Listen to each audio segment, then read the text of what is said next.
Hey everybody, it's Chelsea from Little Mountain Ranch. Dan and I are just heading up the mountain to go check on our logging. It's so exciting. We've been checking on it every day, but I really wanted to show you guys what we've been doing. And to show you guys why we're logging the way we're logging, because we're logging completely differently than we were going to originally. Well, truck's not going to start. It's gotten really, really cold. What's the temperature? We have a temperature gauge here.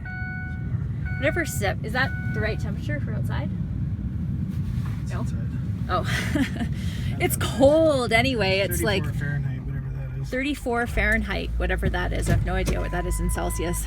So it is cold out, like freezing cold out. Oh my goodness, I'm like all bundled up to go up. But I'm really excited to show you guys what we're doing up here because it looks really great, and I'm, going to try not to drop the phone.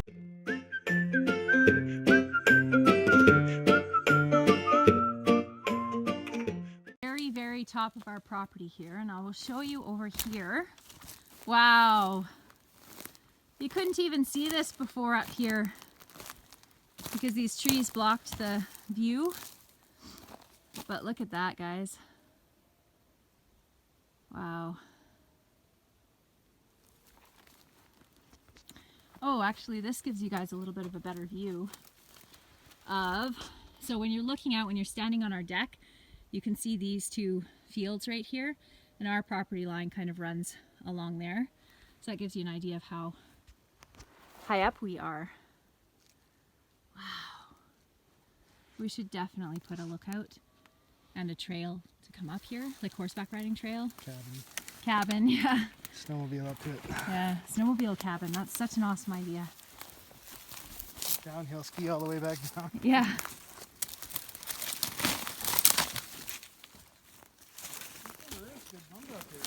Pardon me? So initially when we were planning on logging this, we were going to selectively log it more than we have. But with the forest fire, we actually have cleared this bench all the way across, besides some of these smaller trees here. But to protect that, the ranch, to create that fire guard, which I think is going to work really well. One of the things we were able to see is how well fire guards can work. Of course, if you have a lot of wind, there's not much you can do, but it does give you at least a little bit of a defense against it all. What's great about it, Dan, is if we make a road up here, which we will, of course. When we make a road. When we make a road up here, we'll be able to get, if a forest fire does come in this backside, we'll be able to bring our fire suppression unit that you built up right up here and actually be able to use this as a serious, like, solid fire guard. You see the tall trees there? Yeah. That's the tall all the way trees way back, like this one behind here. this line. Yeah. Back there, that's our property line. Yeah. But look at the size of the meadow we could make, and it's perfectly flat up here. Yeah. Okay, I just wanted to show you guys this. So we're at our south property line, and you can see how thick the forest is along this side. And then what we have done here is cleared this side. So we have a big swath that we're clearing across the top of the property, and then we have asked the logger if he can, it's pretty steep here, but to clear another swath down this side. And actually he's already started, but you can see that. So clearing a swath down this side to again give us a guard to be able to protect our property should fire move in from this side, because we can't manage these forests. Obviously it's crown land, so we can't thin them out. And the rest of the forest on our property, we're actually going to really aggressively manage them. So to keep spacing between the trees so that it's harder for the fire to move across the crowns of the trees, because that's something that happens, particularly if it's windy. That's something we saw a lot of during this past summer.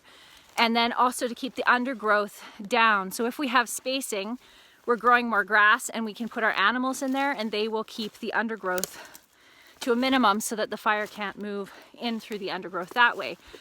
So it still allows, because I love forests, and of course they're an ecosystem unto their own. So if we can find a way to keep the forests on our property, manage them in such a way that protects our property from forest fire while still allowing that ecosystem to thrive.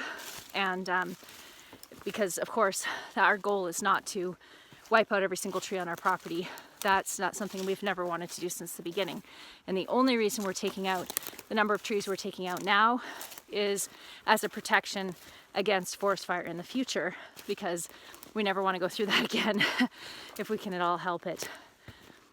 Okay, I wanted to show you guys this because this is crazy. We were just up, I was showing you up at the top the area that we're clearing to create the fire guard between us and the forest.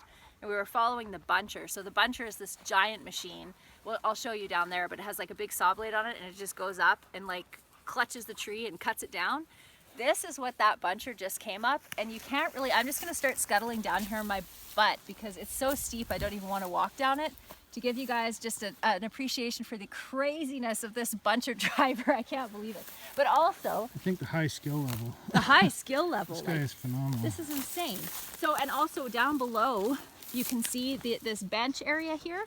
So this is one of the benches that we are clearing and turning into pasture. And then below that, you can see that stand of aspen trees there. That's another bench that kind of grows across here. So we're also clearing that. And then down below that, where that tree line is, where there's the field and then the tree line, that is the lummock meadow that we always say, the lummocky meadow, and that we also want to turn into hay there. So our property line runs along that tree line, the far one on the other side of that field, and then across these two big fields here, and then the house is kind of tucked in down underneath here. So that just gives you an idea of what it is that we're actually trying to do, and we'll take you guys along. Whoa!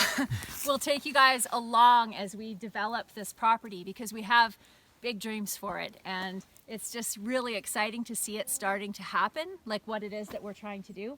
So I'm going to scuttle down here now so you guys can see how steep this is, because this is crazy, and hopefully I don't fall. I actually think I have to go on my butt. This is nuts. I would have been absolutely terrified and screaming my head off. Like I would have. Me too. I was so scared. I would have been so scared that the machine was just going to go. Yeah. When you guys see the size, it just doesn't show how steep it is in the camera. You guys see the size of this machine? It's insane. Can you tell yet how steep this is? Well, it definitely helps have you going down it. The camera doesn't pick up that kind of angle very well though. But you're getting awfully small, awfully fast. It's really steep. It's really steep. It's almost like straight up and down.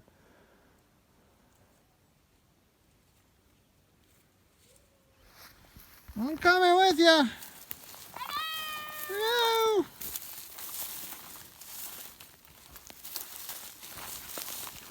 Yeah, we got really fortunate to have one of the best bunchers around here do this work. Buncher operator owners. Well, I cannot believe he did that. It's extreme. But the best part is all these stuff he clears makes great runs for snowmobiles after. This would be a good one. As long as you don't stop and tip. Wow, this is so nuts. It's beautiful.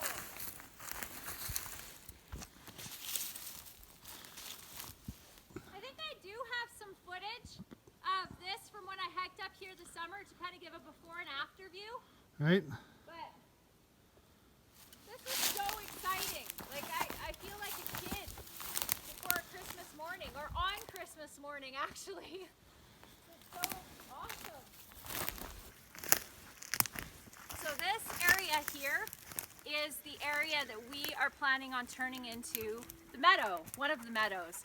So we're basically trying to terrace, I guess, the mountainside to make it more functional for what we're trying to do. So we'll use some of these areas to pasture our cattle on in the summertime when we're growing our hay in the lower meadows. And then also we have this idea of pasturing pigs on the mountainside.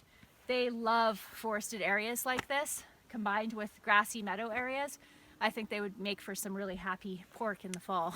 So this is exciting. This is so exciting. You're just so cute. Seriously. Just smile watching you. It's so exciting.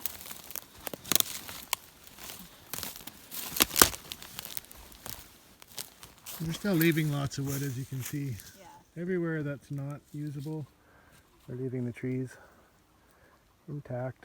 Well, we have a couple reasons for doing that too, because we want to stop erosion across these steep areas. Erosion. And then also to create, like as you can see on each side of these fields, there will be trees, so they'll protect. There's, if only they knew how silly you were, Dan. But there'll be a windbreak that will be on each side of each field, and then what Dan's going to do when he's clearing this with the bulldozer is to create swales on these sides of these meadows all the way along. So they'll be like almost like a ditch all the way along, sort of like a ditch, to be able to capture the water so it doesn't just flow down the side and irrigates these areas, because we don't have irrigation up here. Okay, so we're coming up on another, so here is one of the areas that we're clearing, and then swaling along this side, and then down here you can see this area I'm really excited about. It's the most beautiful view from it, and we're quite seriously considering putting some kind of cabin up here for when we're old and the kids want to take over the big house, hopefully. But this is another area here. It's quite large. This doesn't really show you, but we're going to clear this area too to make another meadow. I'm so excited to try like permaculture kind of ideas up here, like with the swaling of the land, because we don't have the irrigation. Now we're down at that spot I was pointing out. We were talking about building a house, but it's quite big. It doesn't look very pretty right now, but it will when we turn it into a meadow. So there you go, a little update on our logging. I am really excited to take you guys along on this journey of transforming these areas that we've logged into pastures, and we want to try to put in some permaculture practices into that by, like I showed you guys, by putting in the swales along the side. And I don't know what else we can do. I haven't looked into permaculture. If any of you guys have watched any videos or know any good channels, if you guys can link them for me in the comments, that would be awesome, because I'd really try to, because we don't get irrigation up here, I really would like to try to make it as sort of effective for being able to capture what water we get here. It's kind of dry up on this cliff, but we do get, there'll be the runoff that comes off the side. So if we can kind of trap it in these areas, I think that would work really well to keep them green up here.